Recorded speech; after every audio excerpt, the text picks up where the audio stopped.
Hi! Hello mga best friend. Ayan, heto at maglalagay ako dito ng mantika dito sa ating kaserola. Kasi magigisa tayo dito mga best friend ng bawang. Ayan, kunting bawang lang yung aking gagamitin for today's video. Charing, kunti ba yan? Basta ayan, hinati ko lang kasi yung iba dyan gagamitin ko mamaya sa pagluto ng aking spaghetti. Dahil nag-crave ako for today's video ng spaghetti. So, dinamihan ko yung paggayat ng bawang at saka sibuyas. Ganon din sa sibuyas, kalahati lang yung gagamitin ko. Isang buo lang yan mga best friend, hinati ko lang dahil medyo malalaki yung nabili kong sibuyas. So ayan mga best friend, isusunod ko na rin dito yung ating dahon ng sibuyas at ang dahon ng ampalaya. Oo, yung maliliit lang mga best friend, basta nilalagay yun siya sa pansit. So igigisa lang natin ito mga best friend hanggang sa malagyan na natin ito ng tubig. Opo, kayo pong bahala kung gaano karami ang inyong gagamiting tubig. Sa akin kalahating pitchel yung aking nagamit dito mga best friend. Dahil lalagyan natin ito mamaya ng ating siomai. Ayan. So ito nga yung aking luluto mga best friend. Sinabawang siomai na may sotanghon o ziba por show. O, diba? So, hindi gaanong marami ang aking siomai na gagamitin dito mga best friend. Kayo rin po ang bahala kung gaano karami ang gagamitin ninyo dahil dadalawa lang naman kami dito. Alam nyo na yan mga best friend.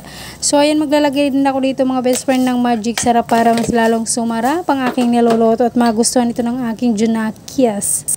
Hihintayin lang natin ito mga best friend na kumulo. Ayan, nilagyan ko rin pala ito mga best friend ng paminta. Oo. So, takpan muna natin ito at pakuluin mga best friend. Madali lang naman itong maluto dahil luto na naman itong ating siomai. Pwede nga itong steam.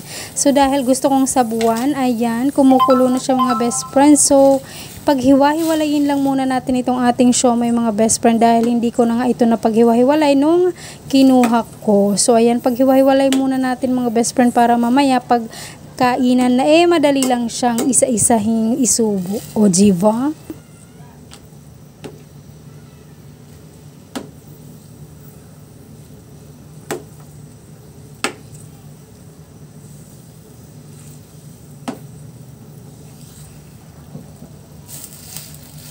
So, napaghiwalay ko na ng mga best friend at nagkulang ako ng water. So, dinagdagan ko pa ito ng isa pang basong tubig mga best friend dahil naalala ko, lalagyan ko pa pala ito ng sotanghon. So, isang pack lang yung aking gagamitin mga best friend. Itong La Fafa ba to? Fafa.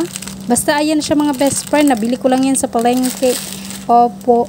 So, medyo matigas-tigas nga pala ito at nilagay ko na lang ito lahat dyan mga best friend. At saka ko ito ginupit-gupit nung medyo malambot na siya.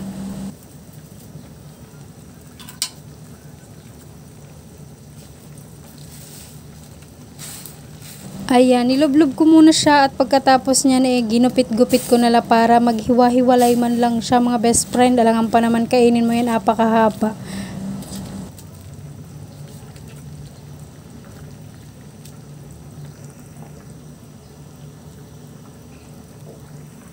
Tikman muna natin ito mga best friend kung sakto na yung ating lasa at kung hindi pwede maglagay na lang tayo dito mga best friend ng konting asin.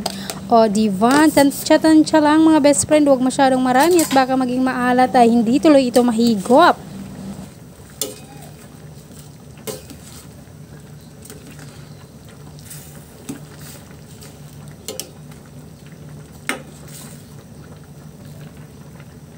Tinikman ko nga ulit ito mga best friend at sakto okay na siya.